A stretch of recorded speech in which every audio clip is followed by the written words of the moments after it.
nagtatanong kung magkano naman ang kikitain. Hi guys! Maayong adlaw kaninyong tanan. It's me, Mommy Lai. And I hope everyone watching this video is safe and well wherever you are right now.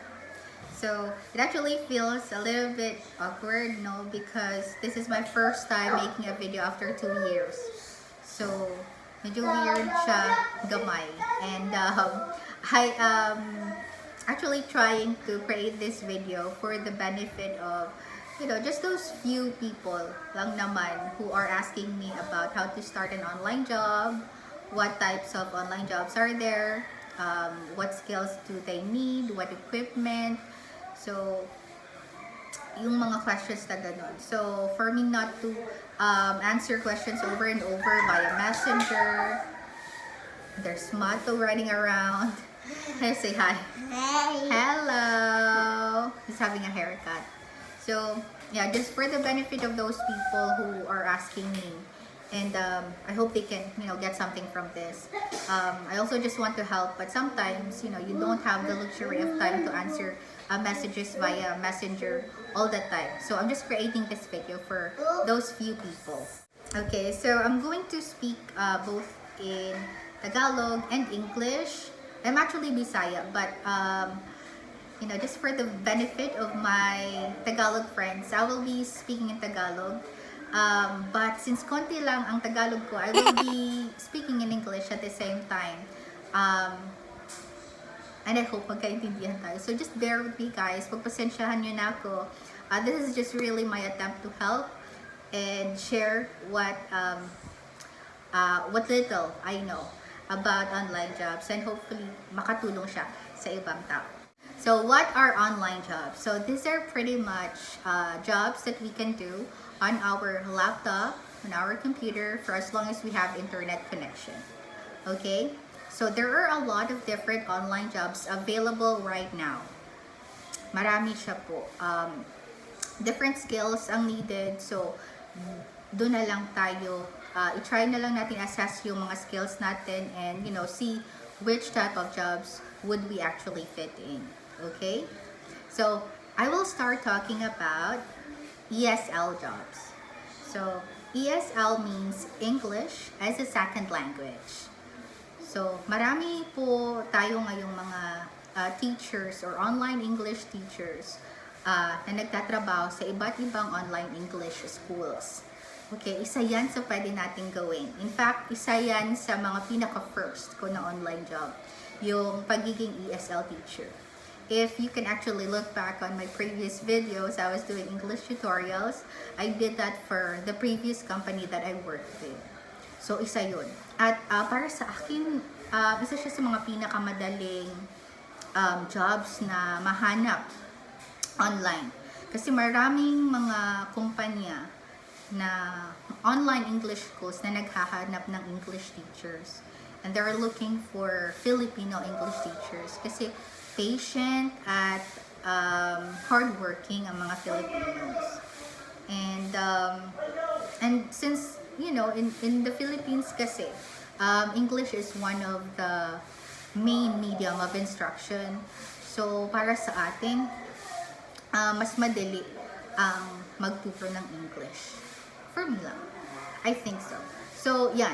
Maraming mga companies online na naghahanap ng mga online English teachers. Isa na dyan ang ACADSOC. I actually worked for ACADSOC before. That's my very first online English company. They are actually, I think, a Chinese company. And most of their students are Chinese. So, iba't ibang age actually, my grade school, my high school, my college students, my adults din sila na students. So, it varies. Iba-iba ang magiging estudyante mo. So, they also provide you with the English modules, or, you know, the type of English learning that that particular learner actually needs. So, all you need to do really is study the module, and then, you know, that's what you are going to teach your student. So the second English school that I'm aware of is 51 Talk. A lot of my friends actually work for that particular company. So, English online school din siya, Chinese students din, and I think a large number of their students are kids. Or, if I'm not mistaken, mas malaki yung rate if, they are going to teach for kids. Because as we all know, mas mahirap turuan ang mga bata.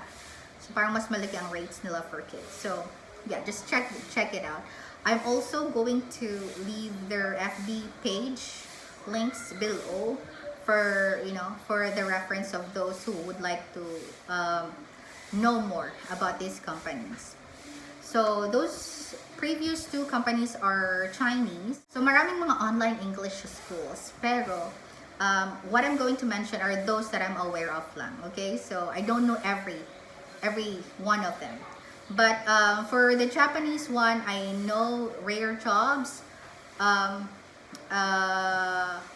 is also a good online English school. The students there are actually Japanese, and most of them are adults and professionals. Mas malaki din ang rate doon per hour.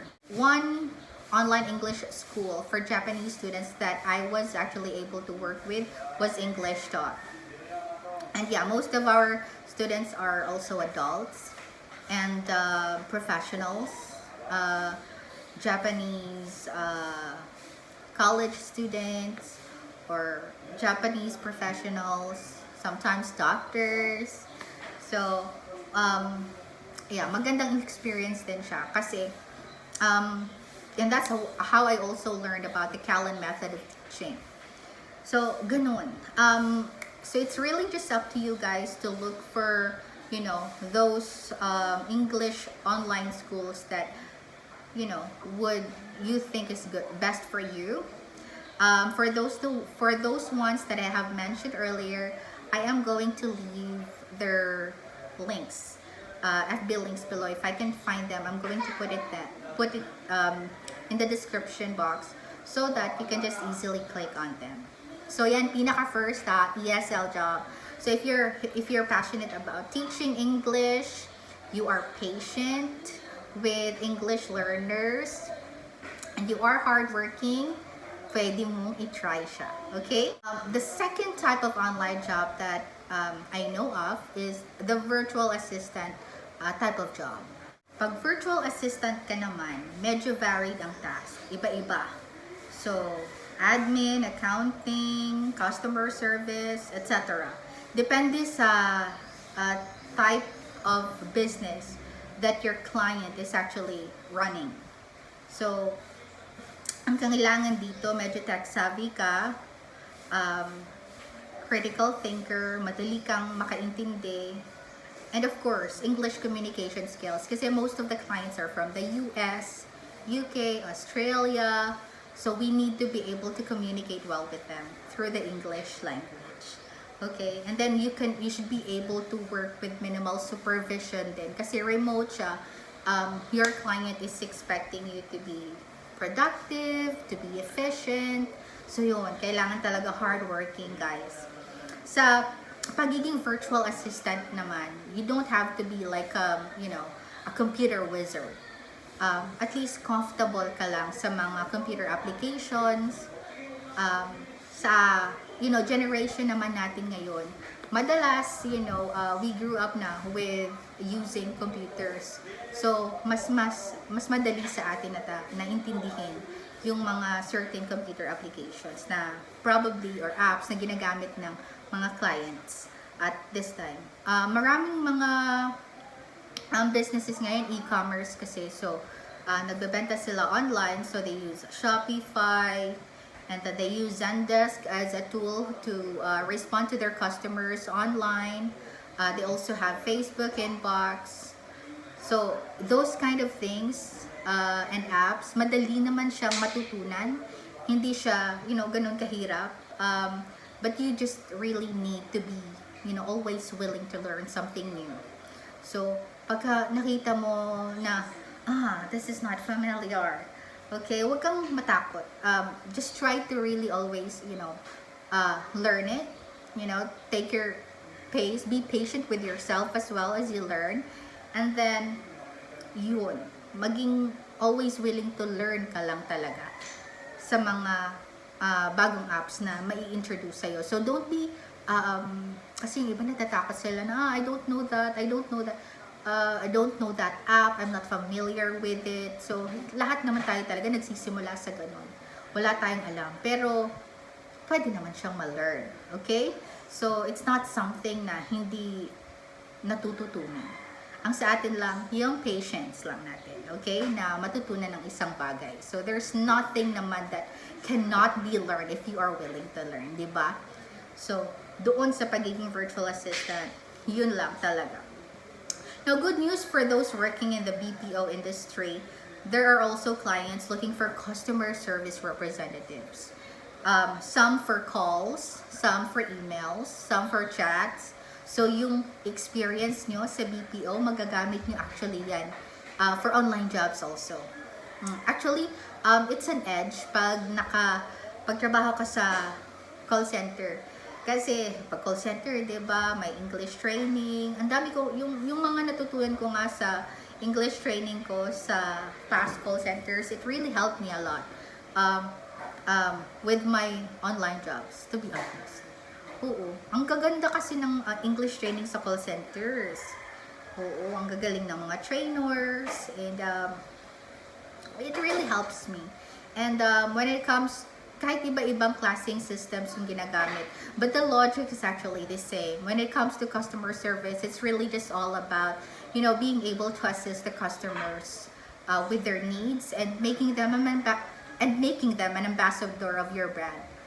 'Di ba? So kung may binibenta kang bagay, bilang customer service, ang trabaho mo lang talaga, ma-assist mo sila sa mga concerns nila and make them happy. And then ultimately, you know, at the end, dapat ma-encourage mo yung mga customers na yun na maging ambassadors din ng brand mo.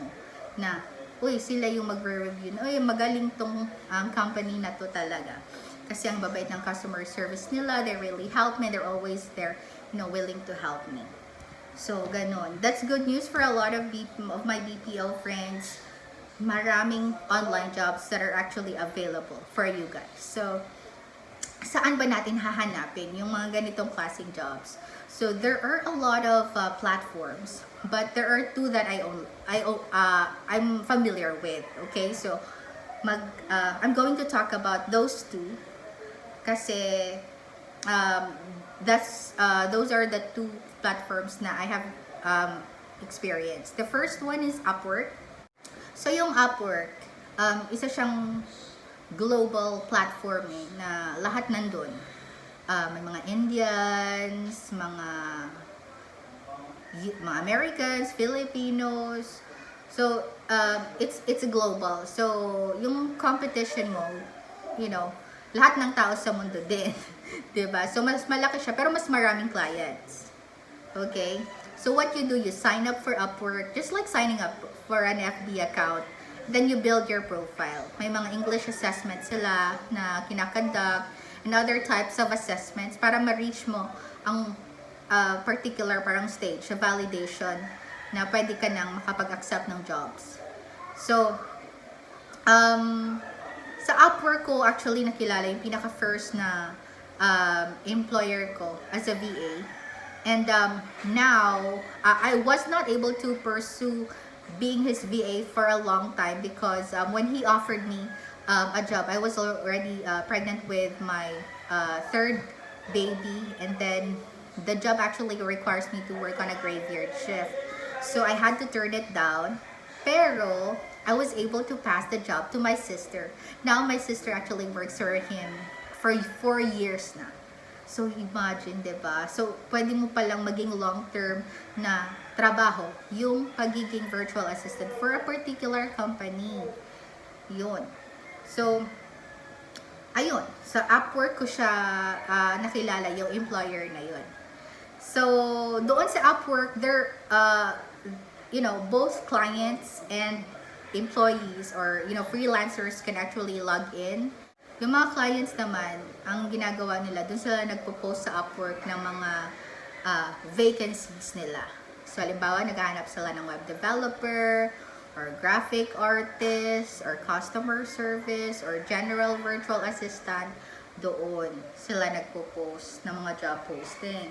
Tapos ikaw as a freelancer, doon ka pwedeng pumili ng mga job na available at mag-apply sa mga clients. Siguro sa tip ko for Upwork, when you are just starting, be modest about your rate. You know, even if, for example, meron ka ng 10 years na experience sa BPO, but, you know, your Upwork profile is just new, huwag kang mag-demand ng masyadong high naman na rate, like $10 immediately. Kasi yung iba, $10 nakikita mo. So, be modest when you start, especially kung wala ka pang mga reviews. Kasi, after a particular contract with an employer, if they're done with, you know, the job that they want you to do, they will leave a review, you know, if you're good, or how you performed, something like that. So, kung wala ka pang mga reviews on your profile, just be modest about your rate. You start from the lowest rate and then you can always work your way up pag marami ka nang natanggap and na-close na mga contracts or na-finish na mga contracts. And then another online job platform is onlinejobs.ph. Ito naman, I think it was created by a Filipino for Filipino freelancers, but marami ka rin makikita doon ng mga clients from abroad. So, a lot of clients actually look for Filipino virtual assistants. Siguro dahil mas mura kasi ang rates ng Filipino virtual assistants kumpara kung mag-hire sila ng mga remote VAs from the US, from the UK, or from Australia. Of course, those countries, they have a higher cost of living. So, mas mahal ang rate per hour ng mga virtual assistants or ng mga remote workers doon. But for Filipinos kasi, you know, mura dito sa Pinas at low ang cost of living natin, you know, we can actually take a rate that, you know, that's cost effective for businesses abroad. Alam nyo yon. So, parang edge natin yan as Filipinos, I think. Kasi, pwede tayong tumanggap ng mababang rate lang kumpara sa ibang remote workers. So, yun. Onlinejobs.ph and Upwork. Siguro mas marami pa siguro ibang mga platforms, but I'm not familiar with them. I'm gonna leave the link below for those two platforms. So, all you need to do really is to just create a login and then build your profile there. Mahirap sa una ang paghahanap ng online job, but ganun naman palagi, diba? We just don't expect that everything is going to be easy. But once naka-find ka na ng online job, it's really good. Kasi you know, you will start earning from home. You don't have to go out, lalo na with the new normal going on. Mahirap lumabas at bawal lumabas, di ba? So, mas maigi naman din pili tayo sa ating mga kanya-kanyang tahanan and, you know, still makapagtrabaho din.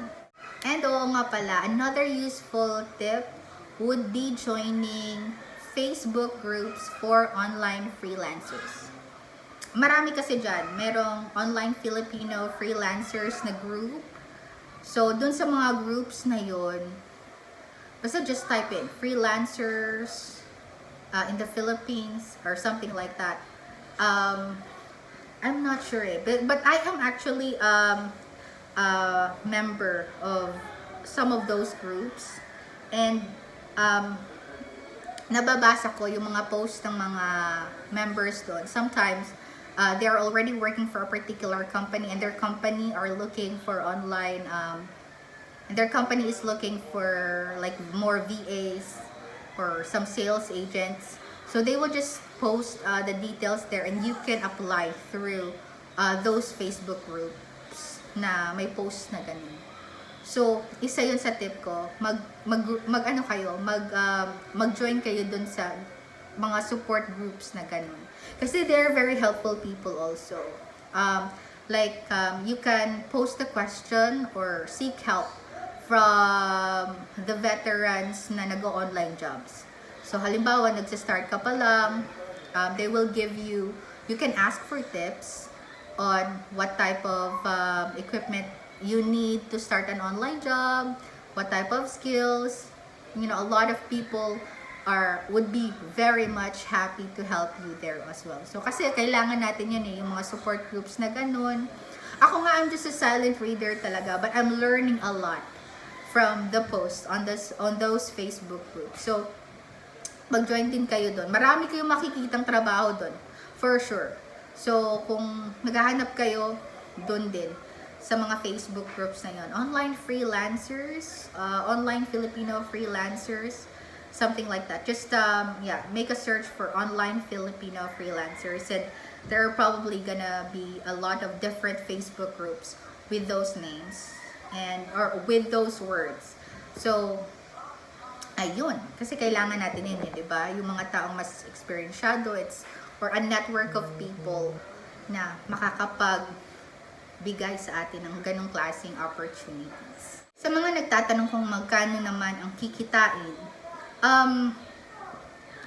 it depends on the rate, but for a VA job, the rates would actually start from 100 pesos to 150, and then just convert it to dollars. Kasi dollars pagka VA. Pero pag ESL naman, it's usually in pesos. So, ang alam ko, nagsistart ata sa 100 pesos pagka wala ka pang experience. Per hour, ha? Per hour yun.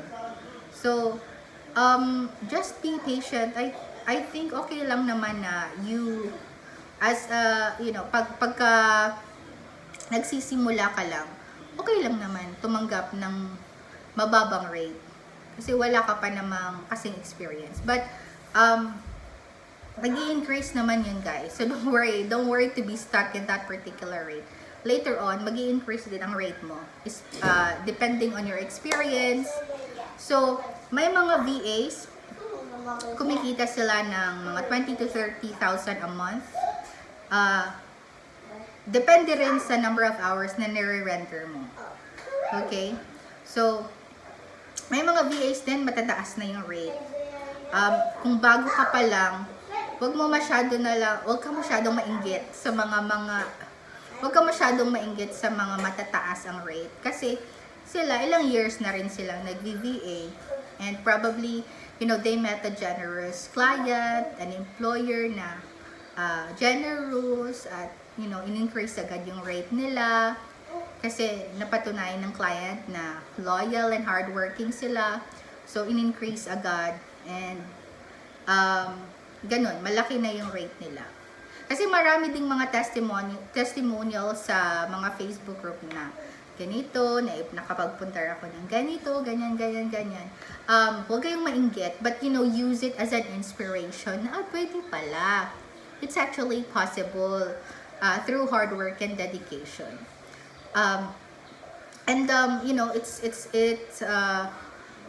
It's not bad if we are going to envision ourselves to reach that kind of situation also in the future, but just be modest at the start and be patient. So start lang muna sa maliit, and then you can always work your way up. So there are for starting online job workers, they probably earn 15 to 20,000 a month, and then they would increase to 20 to 30,000. And there are people who are earning 30 to 50,000 a month, and there are some people who really earn also like 50 to 100,000 a month or more. That's actually a fact. Depending on the type of task that they are doing and how long they have been working for the company. So, meron talaga siyang opportunity na kumita talaga siya online. Maging patient ka lang. Okay? Now, let me talk about the equipment that you need. So, first of all, of course, a laptop. Ako personally, I would suggest that you have to invest on a laptop na magandang klase siya. At least i5 to i7. I know it's a bit expensive, pero it's a very good investment. Kasi, mabilis na siya. well, for me, I started with an i3 lang talaga, way back 2015. And I was able to use it for 2 years. But I had to upgrade. And when I upgraded, I switched to an i7. At na-appreciate ko siya kasi mabilis talaga, and then smooth yung mga task mo. Hindi ka maiinis na ano ba? Yun. Ang bagal-bagal. Hindi. It's really smooth, and it makes you actually do your job more efficiently. So yun, mag-i-invest ka lang talaga sa mga ganun klaseng equipment. And of course, stable internet connection. So, kailangan DSL or fiber, mas better. Diba? Kasi, yun ang parang lifeline ng online job eh. Kailangan mo ng stable internet connection. So, magpakabit ka talaga. Hindi pwedeng data lang. Okay? Walang, yung data, pang backup lang yon. Para pag halimbawa, brown out, you can still do your job. Or pagka nawala yung internet, at least you can still do your job. But you should not rely on data to do an online job. Kasi, hindi naman masyadong mabilis ang data. So, yun. Yung dalawang bagay na yun, mag-i-invest ka talaga. Pagka meron ka ng ganun, you're ready to start. Diba? Congratulations! Pwede ka na mag-start ng online job. Okay? So, I hope you can find an online job that fits you best. If you have any questions, just leave a comment, and then I will try my best to answer them. Okay, as much as I can talaga. So kung ano lang din ang alam ko. So yeah, I guess that's it. And thank you guys for watching. I hope you learned something from, the many things that I said in this video. And good luck with looking for an online job.